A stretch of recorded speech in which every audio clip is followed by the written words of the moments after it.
Howdy, and welcome back to the Texas Bucket List. Thanks to the Astros winning another World Series, baseball is big in our state.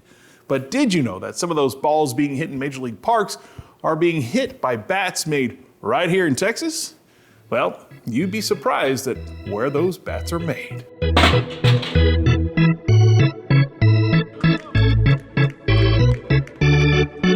When it comes to the game of baseball, there's nothing like the smell of the grass and the leather, the sound of a bat when it hits a ball, or even a ball hitting the back of a catcher's mitt. Here in Texas, you can find some of the finest gloves in the game being made in Nakona. But did you know that if you go way out west, you'll find bats being produced in, of all places, El Paso? What are y'all doing building bats in the middle of the desert? Actually, El Paso's a great place to make bats. Everyone says that. Kurt Gross will be the first to admit he's got a unique name. How hard was it growing up with a name like that? It was pretty difficult. Got made fun of a little bit, pretty much every day. But just like a boy named Sue, it made Kurt get some gravel in his guts and made him the bat-building businessman he is today.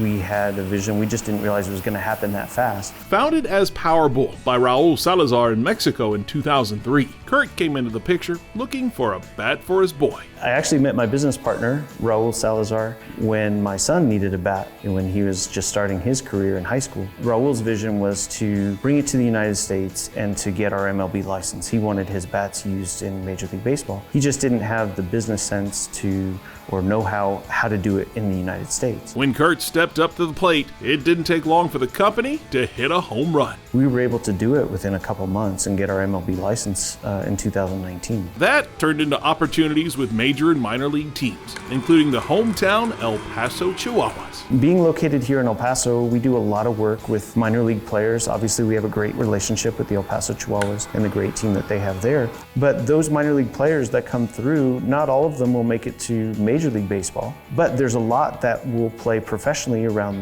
the world. You ready to rock and roll? You bet. Let's make a bat.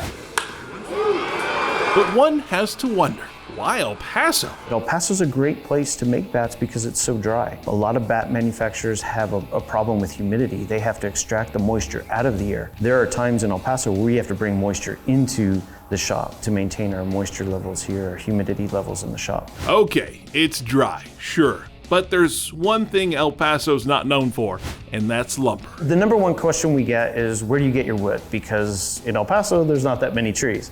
But all of our wood, and kind of a little known secret in the bat business, is that all of the bat manufacturers, with the exception of one, get either all their wood or the majority of their wood from the same mill we do in upstate New York. Because that's where it's a cold, wet, damp winter, makes a very dense, hard tree. And about 88% of our bats that we make are maple bats. The same, maple tree that you get your syrup from is the same tree that we make bats from.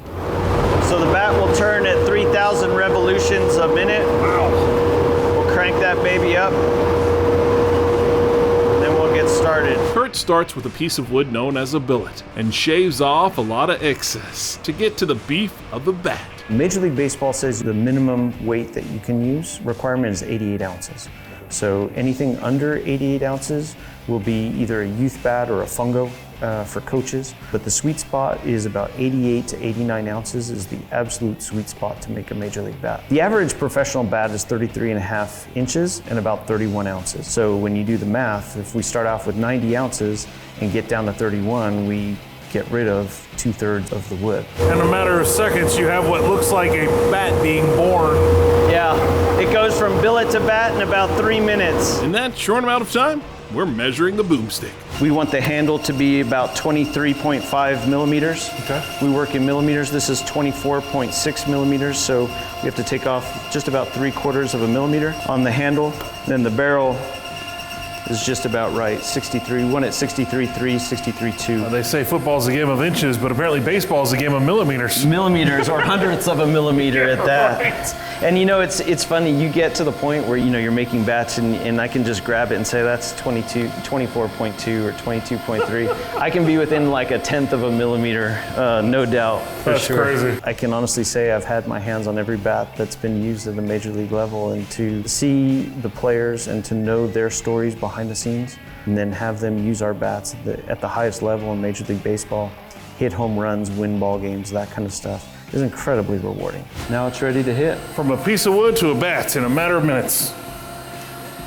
It smells amazing too. Smell like money?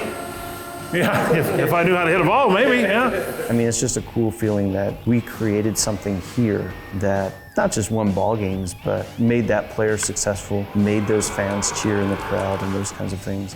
It's a great feeling.